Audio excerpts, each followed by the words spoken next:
Good evening, ladies and gentlemen. It's time to call our meeting to order.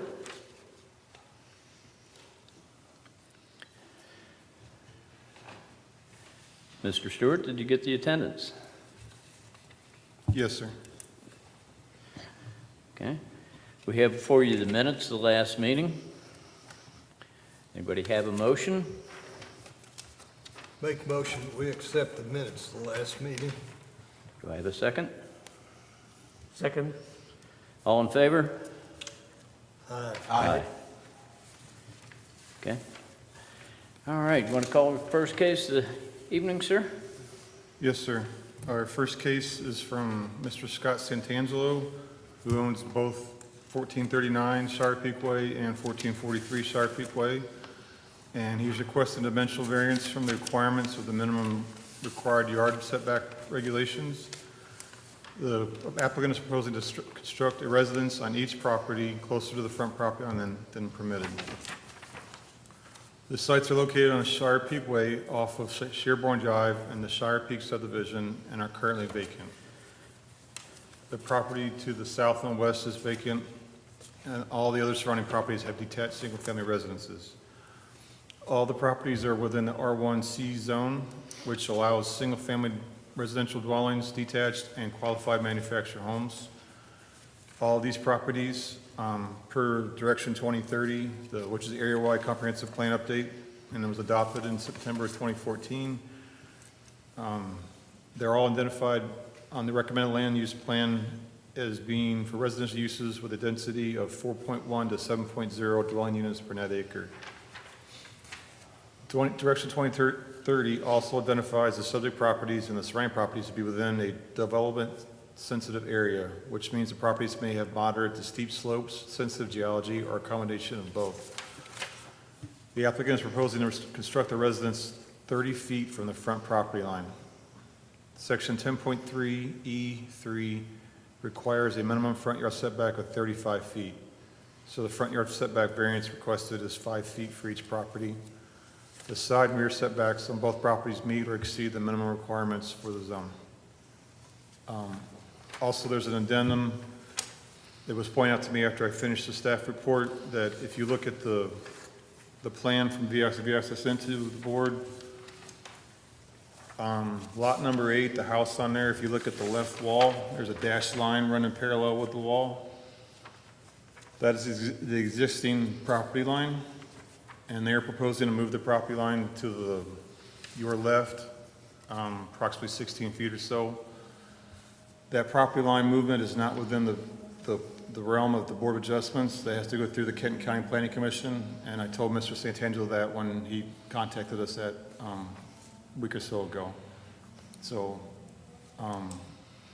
if the board chooses to approve this variance, we should have a condition that it's depend on the condition that the Planning Commission approves the new property line.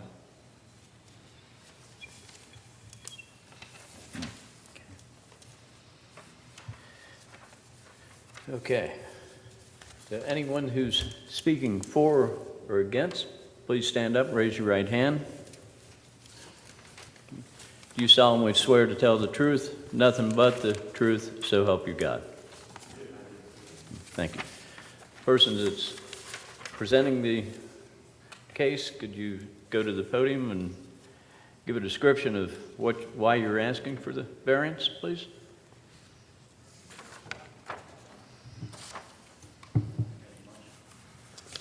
Hi, my name's Scott Santangelo. My wife and I are relocating from our residence in Crescent Springs, building a ranch on the Shire Peak property. The topography of the area is such that those lots are very shallow, and this was the only way we could figure to site without going over into the hillside, which would occasion considerable additional expense, and it's a sensitive area, so we were hoping to be able to avoid that. Okay, so for the topographical reasons you want to bring it forward 5 feet, is that correct? Yes. Okay. I think especially in that cul-de-sac on that side, if you look at all the properties, it's pretty easily seen how the sites differ from the others. Okay. All right. Does anyone have any questions? No? All right. Anyone else like to speak? I would, sir.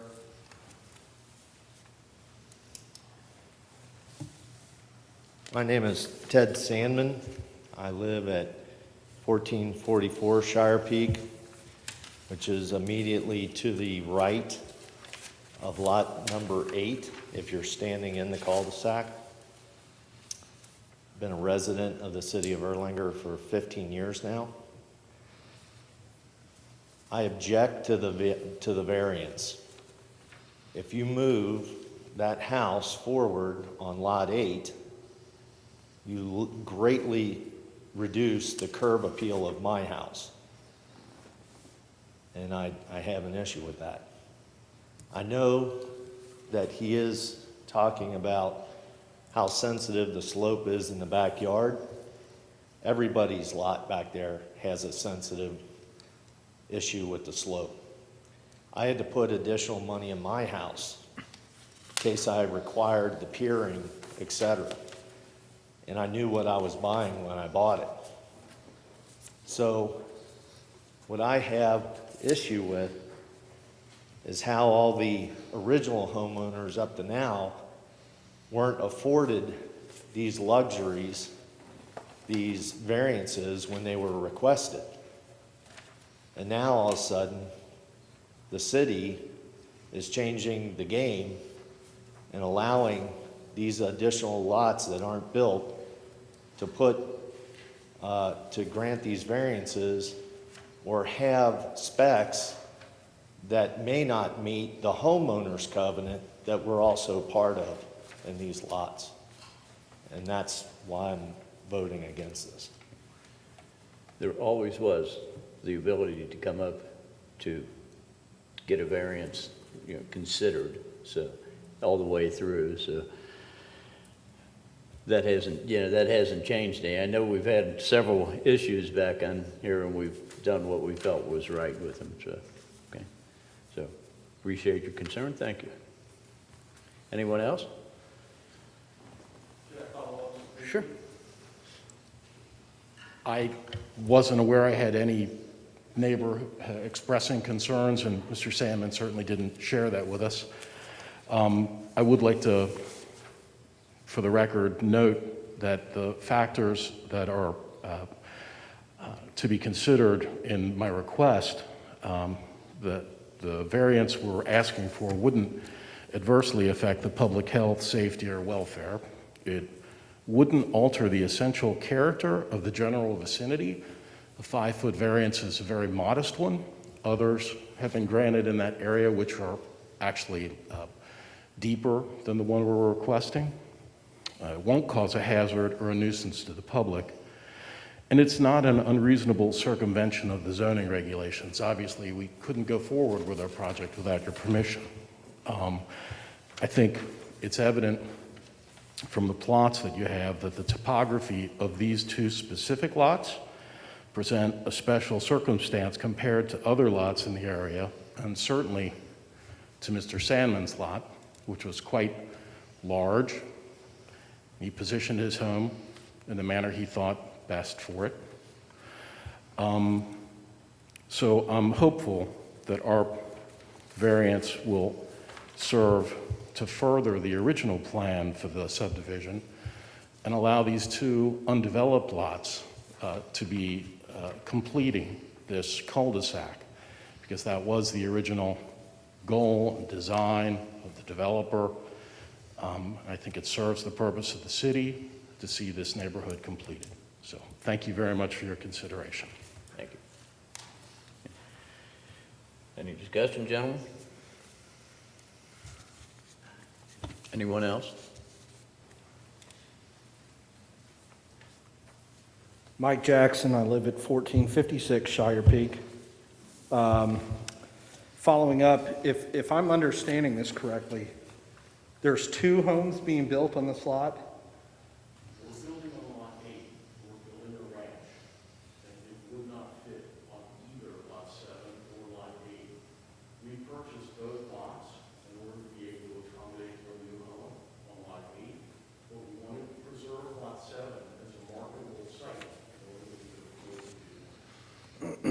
And again, you know we've all had issues in the past with some of these revisions that you're starting to make when plenty of us followed the initial, none of us were, like Ted said, afforded the luxuries to come in and have any of those changes done. Plus, we all followed the home covenant that the developer put in place back there for the private build home, or private built homes only. Most of that neighborhood, if you know, is all Dries built. The remaining lots that were sold for private builds were owned by David Keeley, who you purchased from, I'm assuming? Okay. And then there were certain covenants that fall in that seem to keep getting overlooked, or changes are being made without any conveyance with the previous builders or the people who've already built there, which is the issues that we're starting to have. I don't know if a home plan's been submitted, or do you have a plan together? We do. And has it been approved by Mr. Keeley? Yes, it has. Okay. Do you have that with you? The plan, or somewhat what it looks like. The other thing that we're trying to find out is, you're going off a topographical visual.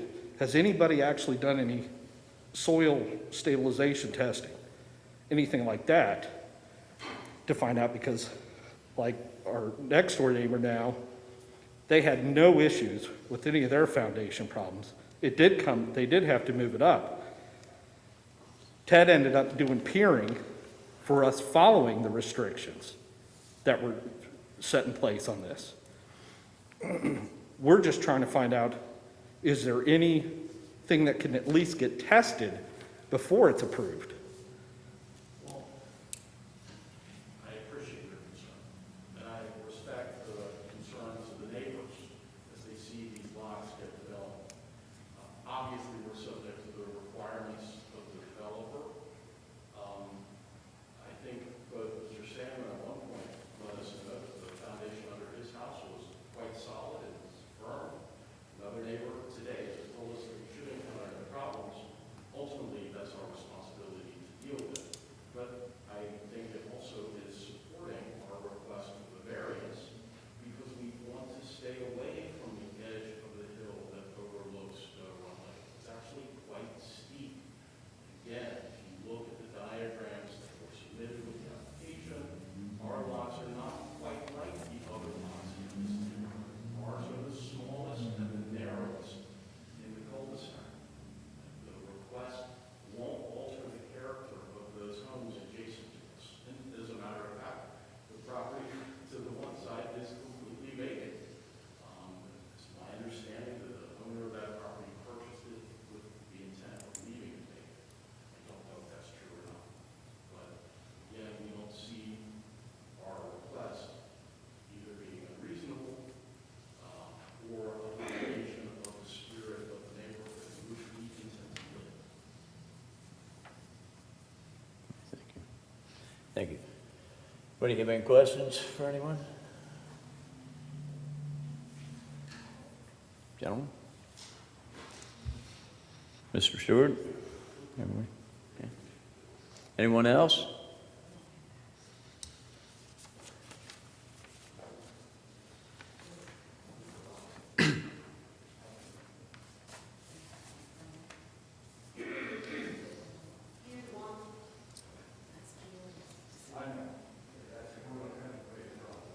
Okay.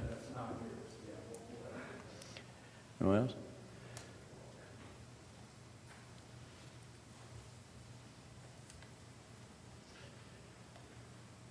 Since you came in late, we have a thing, we swear everyone in, so you promise to tell the truth, nothing but the truth, so help you God. Yes, Thank you. all right. My name is Dale Brown, and I live on Shire Peak at 1464 Shire Peak. So I'm not directly across the street from them, but I'm just a few houses up from them, towards the top of the hill, towards going up the hill on Shire Peak. My wife is also back there, Miriam. we've been residents of Erlanger since 2005, and saw this development that we're in now keep changing every time we look around. First, we're not supposed to have side-loading garages, then somebody makes a variance on that, or something else. I'm just concerned that if this keeps going, we're going to be having a harder time. Well, there's only 2 lots left and that are not occupied right now. But if these 2 lots are going to be moved a little bit, I don't know how it's going to affect some of the other people. So I don't know if there's anything else I can say about it. I just was concerned and came up here. Michael and I have talked about it a little bit, and so we just wanted to have our say too. Okay. Thank you. Okay. Any questions, this gentleman? No?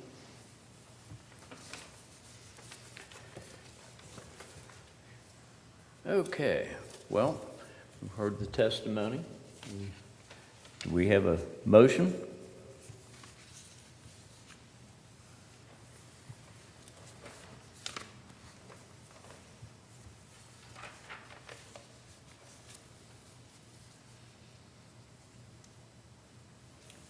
Looking at moving that up 5 feet is the variance. Yes. I'll go ahead and make the motion to grant the application to Mr. Scott Santangelo to construct a residence a minimum of 30 feet from the front property line. Variance does not affect area adversely or affect public health or safety or welfare of that area, will not cause a hazard, provided, there's a provision, provided the new property line is approved ahead of time before the building starts. This motion shall be presented to factual determinations from the evidence provided, including without limitation the staff report, which is hereby determined to be accurate. Okay, gentlemen, do we have a motion? Do we have a second?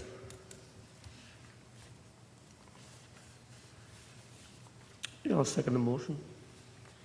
Aye. Yeah, a second, okay. All right, roll call vote, Mr. Stewart? Yes. Yes. Yes. Yes. Carried, motion carried. Thank you, appreciate it. Any more business this evening? There's no more cases this evening, sir.